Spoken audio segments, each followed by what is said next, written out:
बातमीपत्राची सुरुवात करूयात। विधान परिषदेचे विरोधी पक्षनेते अंबादास दानवे वाळूज एमआयडीसी परिसरात पोहोचलेले आहेत। त्याला पथक निर्माण करा वगैरे करायची गरज नाही। कामगार विभागाच्या अंडर एक औद्योगिक सुरक्षा विभाग आहे, ज्याला डिश म्हणतात। हा विभागाचं हे कामच आहे की सगळ्या पद्धतीने औद्योगिक सुरक्षिततेची काळजी घेणं हे काम आहे। इन्स्पेक्शन करावं लागतं, त्याचं रेकॉर्ड ठेवावं लागतं, त्याचं आहे का नाही बघून येतं जातील ते अधिकारी घरी। इन्स्पेक्शन करायला अवघा एक इन्स्पेक्टर इथे आहे आणि 7-8 हजार उद्योगांमध्ये तो अवघा एक माणूस पाहणी करतो। असं नाही, त्यांनी सब एजन्सी करण्याचा सुद्धा त्या विभागात निर्णय आहे। त्यांना सब एजन्सी ठेवता येते, खाजगी पण लोक ठेवता येतात त्यांना, ते अधिकार सरकारने त्यांना दिलेले। आता त्याची अंमलबजावणी ते करतात नाही करतात मला माहिती नाही। ओके, धन्यवाद। चला, थँक्यू।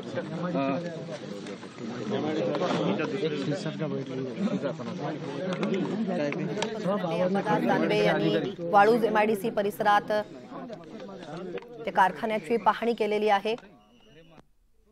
ज्या कारखान्याला भीषण आग लागली होती आणि या परिसराची त्यांनी पाहणी केलेली आहे। या प्रकरणाची त्यांनी माहिती घेतलेली आहे। त्यांच्यासोबत संजय शिरसाट यांनी देखील घटनास्थळाची पाहणी केली आहे।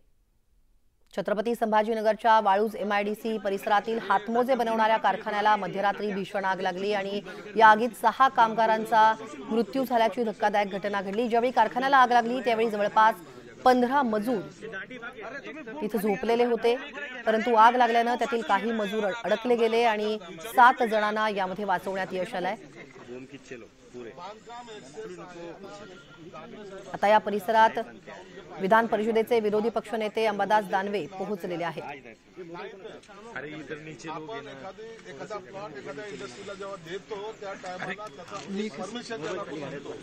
त्या चौकटीमध्ये त्यांनी बांधकाम माहिती लॉजिक अँड बोर्डिंग सांगितलं समजतं काय तरी बरं बाहेर अरे का खालीवर अरे हा कुठे गेला होता कुणाल भाऊ थोड़ा